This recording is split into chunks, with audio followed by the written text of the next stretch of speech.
ரெண்டு பவளத்தோட முன்வாயில் மதுரத்தோட கண்ணனுக்கு காதல் விருந்து தர வேணுமே.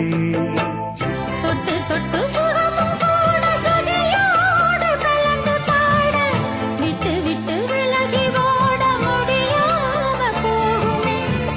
கொத்துமல்லி கொண்டையிலாட குளிர் பார்வை வண்டுகளாட புத்தம்புது செண்டுகளாட புதுதாகம் தோணுமே.